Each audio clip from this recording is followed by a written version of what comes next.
We've all been there, right? You open your hotel room door, and you just get that sinking feeling. You know, immediately, this is not going to be good.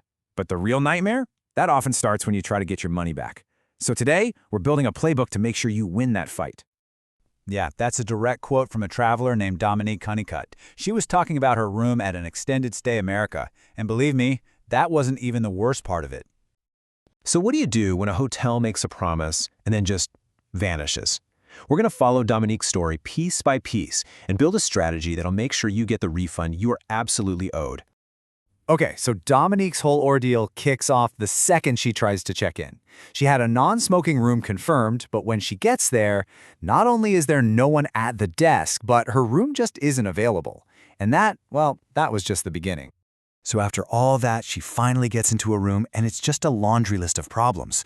I mean, we're talking broken furniture, a rusty towel rack, and the whole place just reeked of smoke. But the real deal breaker, the thing that made the room totally unusable, visible stains on the bed sheets. It was just completely unacceptable. And here's where we hit the first big tactical mistake. By waiting until the next morning to complain, Dominique basically gave up her biggest piece of leverage. She lost the chance for the hotel to fix the problem right then and there, and that really weakened her case for getting compensation later on. So, if you ever find yourself in a room like that, you need a totally different game plan. Let's look at what the experts say you should do to grab control of the situation from the very first minute. This 3-step plan is your emergency response. Number 1, the second you see something wrong, you say something. Don't even put your bags down. Number 2, document everything. Your phone is your best friend here. Photos are your proof. And number 3, know what you want. Let them make the first offer for sure, but you need to walk in there knowing exactly what it'll take to make things right. Now, because Dominique couldn't get this sorted out on site, she got thrown into this total reactive nightmare. Her fight for a refund was really just getting started after she checked out. Just look at this timeline. It's infuriating, right? And that is absolutely by design. She files a complaint, gets ignored. She calls, they tell her there's no record of it. Look, this isn't just bad customer service, it is a corporate strategy. The whole point of this runaround is to wear you down until you just give up. But after a month of just not giving up, she finally gets a breakthrough. A district manager actually calls her, apologizes, and promises a partial refund. It really seemed like this whole thing was finally over. You know, a clear promise from someone in charge. And this is exactly how they make it feel like a done deal.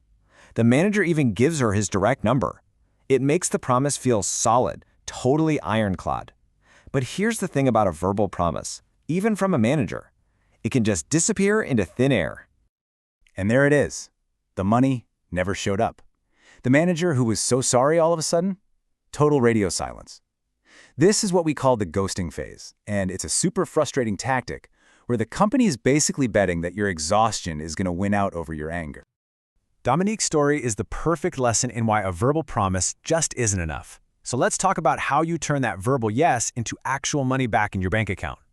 First off, you've got to know what to ask for. A partial refund, that's for things that are an inconvenience. But a full refund, that's for a total disaster. A room that's unsanitary, maybe even unsafe. You've got to be realistic. In Dominique's case, she was promised a partial refund, and that was pretty appropriate for the problem she had. You can do those first 3 steps perfectly, but I'm telling you, it's that last one, getting it in writing, that is the absolute game changer. Without written proof, you just have a flimsy promise. With it, you have leverage. An email, a quick note on their letterhead, anything. That physical proof is what makes a promise real. Okay, so what if you do everything right? You get the promise in writing, and the hotel still ghosts you. It happens, but you are not out of options. Nope, now it's time to escalate. These are your 3 power moves. First, go over their head, appeal to corporate. Second, file a dispute with your credit card company. If you've got that promise in writing, your bank will often treat it like a credit the hotel just failed to give you.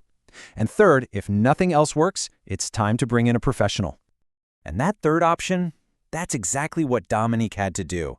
After the district manager ghosted her, she reached out for help. Let's see how this whole thing finally came to an end. And just like that, the fight was over. The minute a consumer advocate got involved, the refund was processed almost immediately. But notice what she didn't get. No apology, no explanation, just the money. It just goes to show you that persistence and applying the right kind of pressure is everything. So let's just boil this all down, shall we?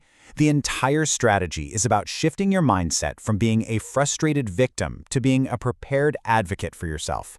And you do that by acting fast, gathering your evidence, and never ever accepting a promise that isn't in writing. Dominique's month-long battle teaches us a really important lesson. Just hoping for the best is not a strategy. But now you have the playbook. You know their tactics, and more importantly, you know the counter moves. So the next time a hotel stay goes south, you'll be ready.